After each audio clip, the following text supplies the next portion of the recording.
केरल के इस निर्भया केस को हर तरफ प्रचारित किया जा रहा था।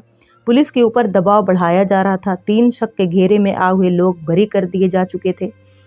पुलिस की टीम को बदल दिया गया। नई इन्वेस्टिगेशन टीम नए सिरे से जांच कर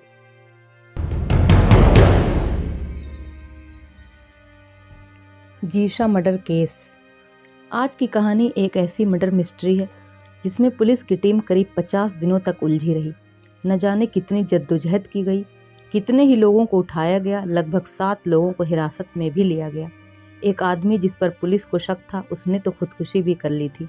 इसके अलावा इस क्राइम मर्डर मिस्ट्री का जो सबसे महत्वपूर्ण, सबसे अहम पहलू है जो ये है कि कैसे एक मर्डर मिस्ट्री की कहानी को राजनीति का रंग देने की कोशिश की गई थी।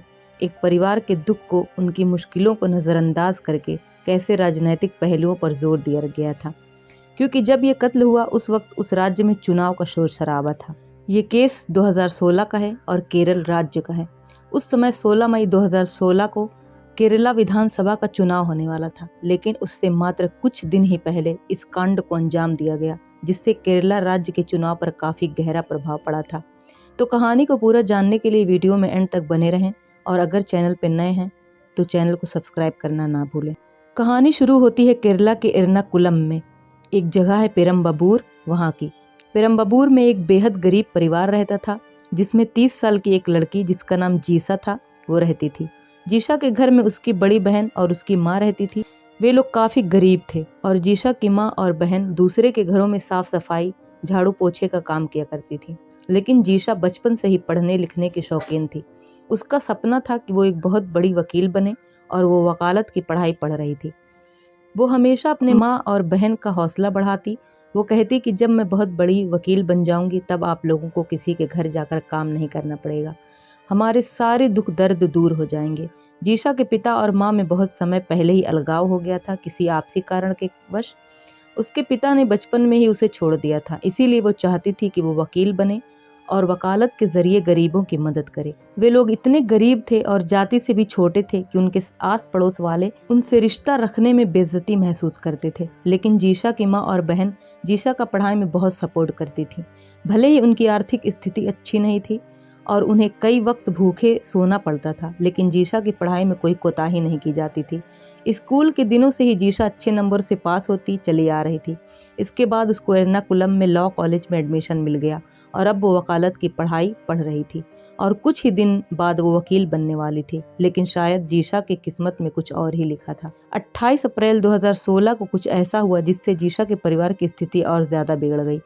दरअसल उस दिन करीब 8 साढ़े 8 बजे जीशा की माँ अपने काम से घर लौटती है तो दरवाज़ा अंदर से बंद होता है, जैसा कि रोज़ ही होता था, क्योंकि उस समय जीशा पढ़ाई किया करती थी। जीशा की माँ दरवाज़ा खटखटाती है लेकिन जीशा दरवाज़ा नहीं खोलती। वो कई बार कोशिश करती है लेकिन रिजल्ट अब भी वही का वही। जीशा की माँ परेशान हो जाती है। वो काफ़ी बार कोशिश करती है, तब उसके शोर से पास के कुछ लोग भी आ जाते हैं। उससे पूछते हैं कि क्या बात है। जीशा की माँ बताती है कि जीशा अंदर है लेकिन वो दरवाज़ा नहीं खोल रही। पड़ोस वाले भी कोशिश करते हैं, फिर भी दरवाज़ा नहीं खुलता तो वे लोग दरवाज़ा तोड़ने का फैसला करते हैं। लेकिन उसके पहले ही जीशा की माँ को ये ख्याल आता है कि उनके घर में एक पिछला दरवाज़ा भी है। वो लोग भागकर पिछले दरवाजे पे जाते हैं, लेकिन उस दरवाजे पे उन्हें एक ताला लगा होता है जो उन्हीं का होता है। पड़ोसी कहते हैं कि हो सकता है जीशा इस दरवाजे से कहीं बाहर गई होगी, लेकिन जीशा की माँ कहती है कि नहीं, हम लोग कभी इस दरवाजे से आते जाते नहीं हैं, ये दरवाज़ा हमेशा अंदर से बंद ही रहता है। ऐसा हो ही नहीं सकता कि जीशा इस रास्ते से कहीं बाहर जाए, क्योंकि पीछे की तरफ एक नहर थी और काफ़ी झाड़ियाँ भी थी उस तरफ। उधर से कहीं जाने का कोई सवाल ही पैदा नहीं होता। तब पड़ोसियों से जीशा की माँ कहती है कि जीशा के पास मेरा मोबाइल है, आप उस पर फ़ोन करिए। जीशा के पास फ़ोन मिलाया जाता है लेकिन जीशा फ़ोन नहीं उठाती और घर के अंदर से फ़ोन की रिंग की आवाज़ें आ रही थीं। वे लोग अब बहुत ज़्यादा घबरा जाते हैं और आगे का दरवाज़ा तोड़ देते हैं। जब वे लोग दरवाज़ा तोड़कर अंदर दाखिल होते हैं तो उनके पैरों तले से ज़मीन खिसक जाती है। सामने का मंजर देखकर सबके होश गुम हो जाते हैं। इतने में जीशा की बहन भी आ जाती है। सामने ज़मीन पर जीशा खून से लथपथ पड़ी होती है। उसकी हालत बहुत ज़्यादा ख़राब होती है। चारों तरफ खून ही खून था। लाश की जो हालत थी वो एक माँ तो नहीं देख सकती थी। जीशा की माँ ये खौफनाक मंजर देखते ही बेहोश हो गई। पुलिस को खबर की गई। पुलिस तुरंत मौके पर पहुंची। पुलिस जीशा की लाश को अपने कब्जे में लेकर उसे अस्पताल पोस्टमार्टम के लिए भेज देती है। अब पुलिस को छानबीन करनी थी, सबसे पूछताछ करनी थी, लेकिन पुलिस इलेक्शन के कारण इस मर्डर केस को बड़े हल्के तौर पे लेती है, क्योंकि हर जगह पुलिस की ड्यूटी थी। इलेक्शन की वजह से वे लोग उसी काम में उलझे हुए थे। लेकिन अगले दिन जब पोस्टमार्टम की रिपोर्ट आती है तो पुलिस वाले भी इस केस पर गंभीरता से सोचने पर मजबूर हो जाते हैं। पोस्टमार्टम के रिपोर्ट के मुताबिक जीशा के शरीर पर 36 बार चाकू से वार किया गया था। उसके शरीर के हर हिस्से पर चाकू से मारा गया था। उसके नाजुक अंगों को भी काटा गया था, जो निर्भया की कहानी को दोहरा रहे थे। जब डॉक्टर ने ये रिपोर्ट पुलिस को बताई तो पुलिस सन्न रह गई कि इतनी हैवानियत, इतनी क्रूरता आखिर कोई कैसे किसी के साथ कर सकता है। अब इत्तेफाक से ये बात मीडिया वालों को पता चल गई कि एक लॉ स्टूडेंट का कत्ल उसी के घर में इतनी बेरहमी से किया गया है। मीडिया में आने के बाद इस केस को भी केरल के निर्भया के नाम से पॉपुलैरिटी मिली। माहौल भी चुनाव वाला था, तो अब जीशा के मर्डर को लेकर हर जगह नारेबाजी होने लगी। उसके हत्यारे को पकड़ने के खिलाफ मुहिम चलाई गई। हर तरफ पूरे केरल में जस्टिस फॉर जीशा के नाम से मूवमेंट शुरू हो गया। ये मर्डर केस इलेक्शन का एक मुद्दा बन गया। हर तरफ जीशा और जीशा को इंसाफ दिलाने की चर्चाएं होने लगी। एक तरह से ये मर्डर केस सरकार के गले की फांस बन चुका था। अब पुलिस को ऑर्डर दिया गया कि इस केस की सही तरह जांच की जाए और जल्द से जल्द इस मर्डर के मिस्ट्री को सुलझाया जाए और हत्यारे को पकड़ा जाए। पुलिस के ऊपर हाई लेवल का प्रेशर पड़ा तो पुलिस एकदम जोरों शोर से अपने काम में जुट गई। पुलिस द्वारा तफ्तीश शुरू की गई। तफ्तीश के जरिए सबसे पहले उस पूरे इलाके की छानबीन की गई। जीशा के घर के पीछे वाले रास्ते, जहां एक नहर थी, उस रास्ते की बारीकी से छानबीन की गई। पड़ोसियों से भी पूछताछ की गई। पूछताछ में पुलिस को एक महिला जिसका नाम श्रीलेखा था, उसने बताया था कि उसने उस रात जीशा के घर से एक शख्स को जाते हुए देखा था। बाहर अंधेरा काफ़ी था तो वो महिला उस आदमी का चेहरा तो ठीक से नहीं देख सकी, लेकिन उसने बताया कि उस शख्स ने पीली शर्ट पहनी थी और उसने हवाई चप्पल भी पहनी थी और वो नहर की तरफ भाग गया था। अब पुलिस नहर की तरफ छानबीन करती है। नहर की तरफ घनी झाड़ियां थीं। उन झाड़ियों में छानबीन करने पर जीशा के घर से 100 मीटर करीब एक चप्पल पुलिस को बरामद हुई, जिस पे खून लगा हुआ था। उसी चप्पल से थोड़ी दूरी पर पुलिस को एक खून में सना हुआ चाकू भी मिला, जिससे पुलिस को शक हुआ कि हो सकता है ये सब चीज़ें कातिल की हों और हो सकता है कि वो पीली शर्ट वाला व्यक्ति ही कातिल हो। इन सब चीज़ों को जांच के लिए भेज दिया गया। जीशा के कपड़ों और उसकी चीज़ों को भी फॉरेंसिक जांच के लिए भेजा गया। जीशा के नाखून में इंसानी मांस के टुकड़े भी पाए गए थे, जिससे पुलिस ने अनुमान लगाया कि जीशा ने हमले के दौरान अपने आप को बचाने की कोशिश की होगी। कातिल के साथ उसने जद्दोजहद की होगी, जिससे उसके मांस के टुकड़े जीशा के नाखून में फंस गए होंगे। अब इन सब चीज़ों के आधार पर पुलिस अपनी इन्वेस्टिगेशन आगे बढ़ाती है। सबसे पहले श्रीलेखा के बताए मुताबिक उस पीली शर्ट वाले शख्स को तलाशा जाता है। अब पुलिस को जीशा का एक और पड़ोसी, जो उस वक्त आम तोड़ रहा था जब जीशा के घर से वो पीली शर्ट वाला व्यक्ति बाहर जाते हुए दिखाई दिया था, वो बताता है कि मैंने भी उस पीली शर्ट वाले व्यक्ति को नहर की तरफ जाते हुए देखा था। उसने कहा कि मैं व्यक्ति को जानता हूँ, वो इसी इलाके का रहने वाला है। उसने पुलिस को उसकी डिटेल बताई। पुलिस ने इस व्यक्ति को फ़ोन मिलाया, लेकिन उस व्यक्ति ने फ़ोन उठाया नहीं। पुलिस ने जब लोकेशन निकलवाई तो पता चला कि वो इस समय यहाँ इस एरिए में है ही नहीं, बल्कि कत्ल के दूसरे दिन यानी 28 अप्रैल को कत्ल हुआ तो 29 अप्रैल को ही वो कुन्नूर चला गया है। अब पुलिस को लगा कि केस अब सुलझने ही की कगार पर आ गया है। जिस पीली शर्ट वाले को हम ढूंढ रहे हैं, शायद ये वही व्यक्ति है। पीली शर्ट, कत्ल के दूसरे दिन ही शहर से बाहर जाना, ये सब बातें पुलिस को उस पर शक करने पर मजबूर कर रही थी। पुलिस को अब ये केस सॉल्व होता नजर आया। पुलिस फौरन उस व्यक्ति के मोबाइल की लोकेशन के जरिए कन्नूर पहुंचती है और उस शख्स को पकड़कर यहाँ लाती है पेरम्बबूर में। लेकिन जब उसे पुलिस पकड़ती है तो उसके पास से एक चाकू बरामद होता है। पुलिस अब सोच में पड़ जाती है कि एक चाकू तो हमें पहले भी नहर के पास से बरामद हो चुका है, तो ये दूसरा चाकू किस लिए। खैर, पुलिस उस व्यक्ति से पूछताछ करती है। पूछताछ में वो व्यक्ति बताता है कि साहब, मैं बेकसूर हूँ, मैंने ये कत्ल नहीं किया। तब पुलिस उससे कहती है कि जब तुम बेकसूर हो, तुमने ये कत्ल नहीं किया, तो ये चाकू लेकर क्यों घूमते हो।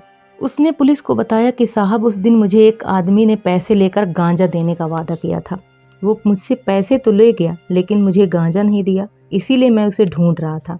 ये बात सुनकर पुलिस को याद आया कि जब उस आम तोड़ने वाले आदमी ने उस व्यक्ति के बारे में बताया था तो उसने ये भी कहा था कि ये व्यक्ति एक बहुत बड़ा नशेड़ी है, वो हमेशा गांजा पीता है।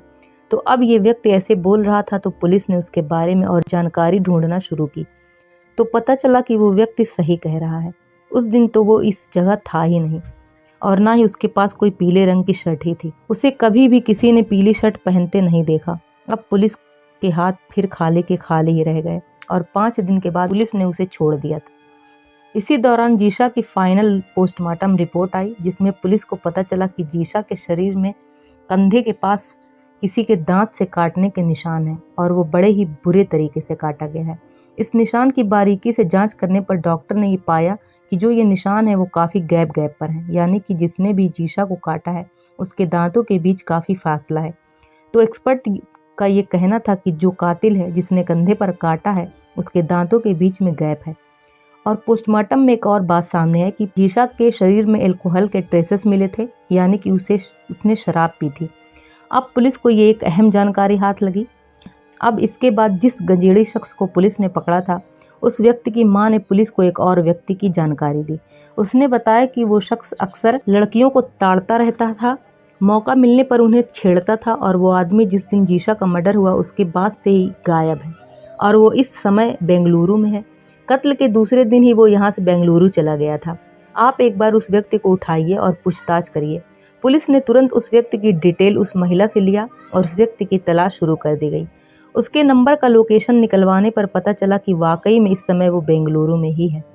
पुलिस फौरन बेंगलुरु पहुंचती है और उसे उठाती है। उसका बैकग्राउंड खंगालने पर पुलिस को पता चलता है कि कुछ दिन पहले जेल से वो छूट कर आया है। इसने कुछ दिन पहले 2 लड़कियों के साथ छेड़छाड़ की थी, जिसके कारण कुछ लोगों ने इसकी खूब पिटाई की थी और उसे पुलिस के हवाले कर दिया था, जिससे इसे जेल में बंद कर दिया गया था। अब पुलिस ने उस व्यक्ति से भी पूछताछ की। वो पुलिस के सामने गिड़गिड़ाने लगा। उसने कहा कि साहब, मैंने ये कत्ल नहीं किया है, मैं इस बारे में कुछ नहीं जानता और जो 2 लड़कियों को छेड़ने का इल्ज़ाम मुझ पर लगाया गया था वो भी सही नहीं था। दरअसल जो वो 2 लड़कियां थी उनमें से मेरा एक से प्रेम संबंध था। बाद में जेल से छूटकर हम दोनों ने शादी भी कर ली थी और अब हम दोनों अपने जीवन में खुश भी हैं। जब पुलिस ने इस बात की तस्दीक की तो ये बात सही निकली, यानी कि वो सच बोल रहा था। उस समय पेरम्बबूर में उसकी मौजूदगी का कोई सबूत पुलिस को नहीं मिला। हालांकि पुलिस ने 2 दिन तक और उससे कड़ाई से पूछताछ की थी, लेकिन वो ये मानने को तैयार ही नहीं था कि उसने ये कत्ल किया है। पुलिस ने उसका डीएनए मैच किया जीशा के कपड़ों एवं अन्य जगहों पर मिले डीएनए से, लेकिन डीएनए मैच नहीं हुआ। अब पुलिस हताश हो रही थी। 3 लोगों की गिरफ्तारी हुई, उनसे पूछताछ हुई, लेकिन कातिल का कुछ पता नहीं चल पाया था। और इधर इलेक्शन की तारीख दिन पे दिन करीब आती जा रही थी। केरल के इस निर्भया केस को हर तरफ प्रचारित किया जा रहा था। पुलिस के ऊपर दबाव बढ़ाया जा रहा था। 3 शक के घेरे में आए हुए लोग बरी कर दिए जा चुके थे। पुलिस की टीम को बदल दिया गया। नई इन्वेस्टिगेशन टीम नए सिरे से जांच करती है। फिर से सभी से पूछताछ की जाती है। पड़ोसियों से, घर वालों से, सभी से छोटी बात पूछी जाती है और उस पूछताछ में पता चलता है कि जीशा के घर के करीब 25 मीटर एक और घर है और उस घर में रहने वाले 2 लड़कों से अभी जल्दी ही जीशा की मां का झगड़ा हुआ था और जीशा की मां ने उस लड़कों के खिलाफ पुलिस में रिपोर्ट भी दर्ज करवाई थी। अब पुलिस उस लड़के को उठाती है, उससे पूछताछ करती है, साथ ही उस लड़के के घर की तलाशी भी लेती है कि शायद कुछ ऐसा मिल जाए जिससे तफ्तीश में आसानी हो। और इत्तेफाक से उस लड़के के घर से एक शराब की उसी ब्रांड की बोतल मिलती है जिस शराब की ब्रांड की बोतल जीशा के घर से उसकी लाश के पास से बरामद हुई थी। पुलिस को लगा कि शायद यही कातिल होगा, क्योंकि उस लड़के के दांतों में भी गैप था। जब पुलिस ने उस लड़के से पूछताछ की तो एक और कहानी सामने आई। उस लड़के ने बताया कि कुछ समय पहले मेरे भाई ने उस जीशा के कारण आत्महत्या कर ली थी, क्योंकि वो जीशा से प्यार करता था। लेकिन जीशा की माँ इस बात के लिए तैयार नहीं थी और ना ही जीशा को इस लड़के के भाई में कोई इंटरेस्ट था। इसी कारण भी जीशा की मां ने उसे लड़के के खिलाफ पुलिस में रिपोर्ट दर्ज कराई थी कि ये लड़का मेरी बेटी का पीछा करता है और उसे ताड़ता है। इसीलिए पुलिस ने उस लड़के को थाने बुलाया था और उसे समझाया था कि ऐसी हरकत अब आगे से कभी मत करना। इस बात से वो लड़का इतना हर्ट हुआ कि उसे ये बात बर्दाश्त नहीं हुई कि उसे एक लड़की के कारण पुलिस स्टेशन जाना पड़ा। उसकी इतनी बेइज्जती हुई और घर वापस आकर वो कुछ दिन बाद ही उसने आत्महत्या कर ली थी। इस बात से उसका ये भाई और उस लड़के की मां जीशा के परिवार वालों, खासकर जीशा से बहुत नफरत करते थे। अब पुलिस का शक उस लड़के प्रति और गहरा हो गया, क्योंकि दांतों के बीच गैप और नफरत की आग में जल रहे ये परिवार और वैसी ही शराब की बोतल का मिलना इसके घर से, ये सब बातें इस लड़के के खिलाफ सोचने पर मजबूर कर रही थी। पुलिस इस लड़के को खूब पिटाई करती है, उससे सख्ती से पूछताछ करती है, लेकिन वो कहता है कि मैंने जीशा को नहीं मारा। लास्ट में जब उसका डीएनए सैंपल मैच कराया जाता है तो वो भी मैच नहीं करता। एक बार फिर पुलिस निराश खाली हाथ रह जाती है। उसे भी छोड़ दिया जाता है। अब पुलिस उस कातिल के जो दांत के निशान मिले थे जीशा के कंधों पर थे उसका फ़ोटो निकलवाती है और हर जगह सर्कुलेट करवाती है और पूरे इलाके में कहलवा देती है कि कोई भी ऐसे दांतों वाले व्यक्ति को अगर जानता है तो पुलिस को तुरंत बताए। अब ये नुस्खा पुलिस का काम कर गया। इसे सर्कुलेट करवाने का ये फ़ायदा हुआ कि उस इलाके की 3 महिलाओं ने कहा कि वो एक ऐसे शख्स को जानती हैं जिसके दांत बिल्कुल ऐसे ही हैं। वो एक मजदूर है और इत्तेफाक से वो उस दिन इस इलाके में मौजूद था जिस दिन जीशा का कत्ल हुआ था। और उन महिलाओं में से एक ने यह भी पुलिस को बताया था कि उस दिन उसने पीली शर्ट पहनी थी और साइकिल से उस घर के करीब से गुजरा था। अब तीनों औरतों के बयान के अनुसार सब बातें ठीक थीं। चुनाव में सिर्फ अब 2 दिन बाकी रह गई थी। पुलिस ने उस व्यक्ति को भी पकड़ा और उससे भी कड़ाई से पूछताछ की, लेकिन उसने भी अपने हाथ खड़े कर दिए। उसका भी यही कहना था कि मैं गुजरा तो ज़रूर था, मेरे पास पीली शर्ट भी है, लेकिन मैंने ये कत्ल नहीं किया। इसका डीएनए भी मैच कराने पर मैच नहीं हुआ। सिर्फ एक पीली शर्ट और दांतों के आधार पर ही पुलिस इसे गिरफ्तार नहीं कर सकती थी। ये सबूत काफ़ी नहीं थे उसे कातिल साबित करने के लिए, तो उसे भी छोड़ दिया जाता है। अब पुलिस ये को समझ नहीं आ रहा है कि वो क्या करे। मीडिया में हंगामा बढ़ता जा रहा था। चुनाव की तारीख करीब थी। पुलिस की नाकामी के चर्चे हर तरफ हो रहे थे। पुलिस की हालत एकदम खस्ता हो चुकी थी। पुलिस सोच रही थी कि ये क्या हो रहा है। इतनी मुश्किल से जिसे भी पकड़ा जा रहा है वही छूट जाता है। अब 5 लोगों को शक के आधार पर पकड़कर छोड़ने के बाद पुलिस को एक छठे शख्स की जानकारी मिलती है। पुलिस को एक लोकल आदमी बताता है, खबर देता है कि जो हमारे इलाके के लोकल नेता हैं असल में वही कातिल हैं। जीशा के परिवार वालों से उनकी पुरानी दुश्मनी है। आप लोग झूठ में इधर उधर भटक रहे हैं, उन्हीं को उठाइए और पूछताछ कीजिए, सब सामने आ जाएगा। और इत्तेफाक से दांतों की गैपिंग वाली बात भी नेता से मिलती है। नेता के दांतों को ध्यान से देखिए, उस दांत के निशान से उनके दांत मैच करते हैं। पुलिस भी पहले कई बार उस नेता से मिल चुकी थी, तो ध्यान से सोचने के बाद उन्हें भी लगा कि हो सकता है कि इस टिप की सही साबित हो। अब इसके पीछे का लॉजिक पुलिस पता करती है, जिससे पुलिस को ये पता चलता है कि किसी समय में जीशा की माँ उस पॉलिटिशियन के घर में काम किया करती थी, लेकिन जीशा की माँ से किसी बात पर उससे झगड़ा होने के कारण उसने इस नेता के घर में काम करना छोड़ दिया था। जीशा के मर्डर के ठीक 3 दिन पहले यानी 28 को जीशा का कत्ल हुआ था और 25 अप्रैल को उस नेता का बेटा जो कहीं बाहर विदेश में रहता था अपने घर वापस लौटा था और ठीक 3 दिन बाद जीशा का कत्ल हो जाता है। अब पुलिस को एक नेता से बात करनी थी जो इतना आसान नहीं था। चुनाव का सीज़न था जिससे काफ़ी गहमा गहमी थी माहौल में, और इसी दौरान ये बात मीडिया में लीक हो गई।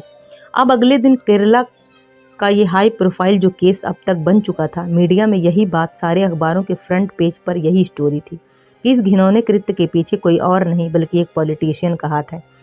अब आप ये अनुमान लगा सकते हैं कि इलेक्शन के दौरान जब ये सब बातें हुई होंगी तो क्या हुआ होगा, कितना हंगामा, कितना शोर शराबा हुआ होगा। अब जो विपक्षी पार्टियां थीं, जो सरकार थी उस वक्त, दोनों एक दूसरे के खिलाफ। इधर पुलिस और ज़्यादा प्रेशर में, दबाव में वो एक एक कदम फूंक फूंक कर रख रहे थे। तफ्तीश करने पर यह पता चला कि वाकई में उस लीडर का बेटा 3 दिन पहले विदेश से लौटा था और नेता के दांतों की बनावट भी वैसी ही थी, लेकिन वहाँ उनकी मौजूदगी और बाकी चीज़ें नहीं मिल रही थी।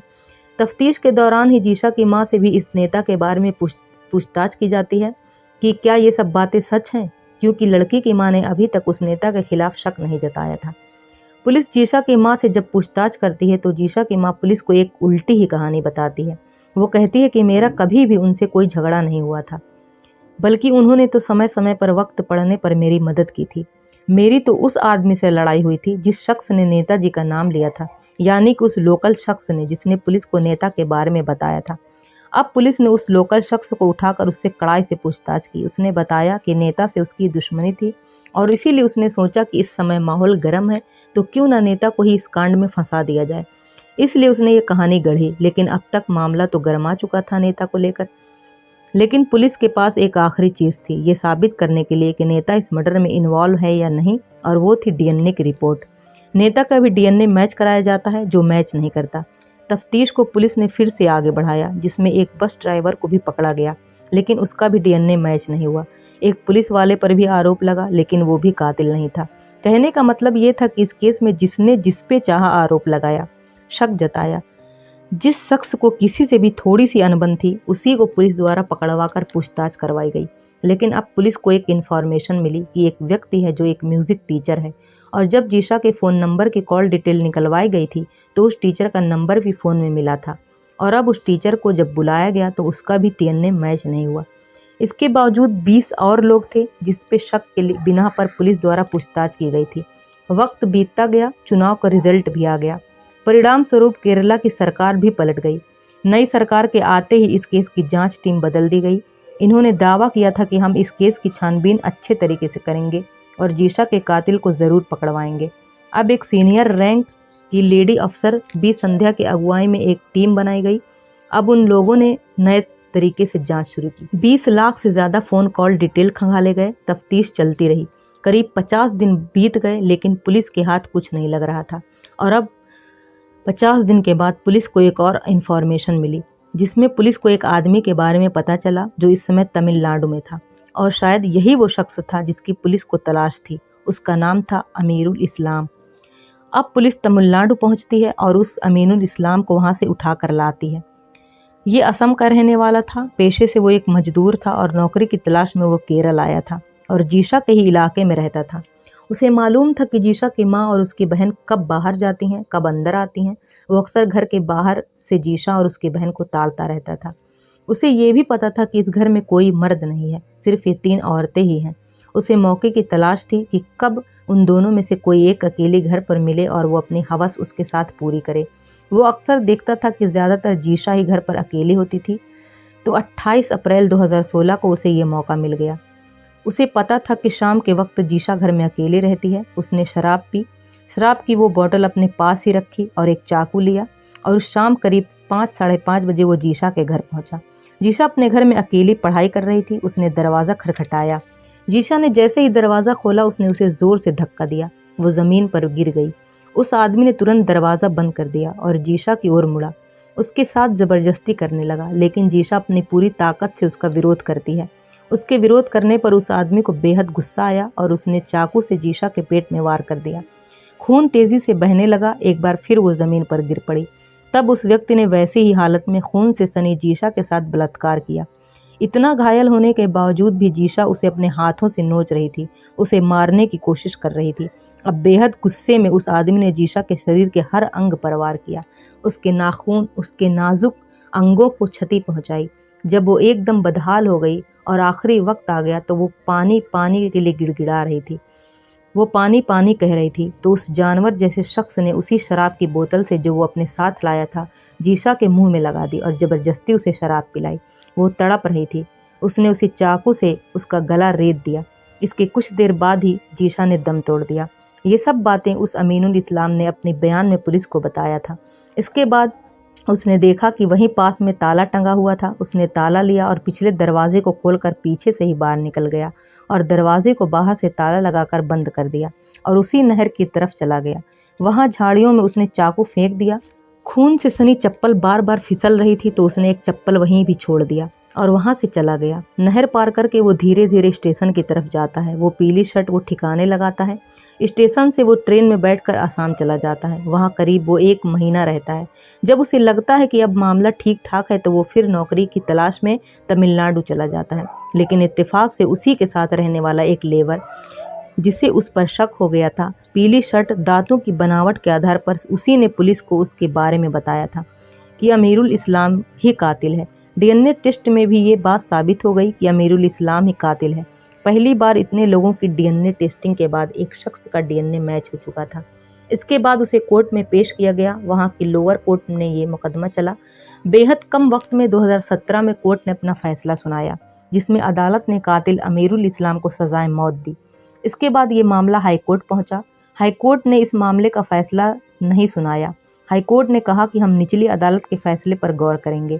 बीच में इसने अदालत से मांग की थी कि उसे केरल की जेल से निकालकर असम जेल में डाल दिया जाए, क्योंकि उसके परिवार वालों की आर्थिक स्थिति इतनी अच्छी नहीं है कि वो बार बार यहाँ केरल उनसे मिलने आ सकें। लेकिन अदालत ने यह कहकर उसकी रिक्वेस्ट को रद्द कर दिया कि हम एक कातिल के लिए जेल नहीं बदल सकते। तो फिलहाल अमीरुल इस्लाम की ज़िंदगी और मौत का फैसला केरल हाई कोर्ट में है। इसके बाद सुप्रीम कोर्ट का फैसला ही आखिरी फैसला होगा। तो इस खूंखार जानवर जैसे कातिल के सज़ा के बारे में आपकी क्या राय है? कमेंट बॉक्स में ज़रूर बताएं। आपका एक कमेंट हमारे लिए बहुत ही महत्वपूर्ण है। ऐसी ही सत्य और आपराधिक घटनाओं को जानने के लिए हमारे चैनल क्राइम फाइल्स पर बने रहिए। मिलते हैं नेक्स्ट वीडियो में, तब तक अपना और अपने प्यारों का ख्याल रखें। जय हिंद।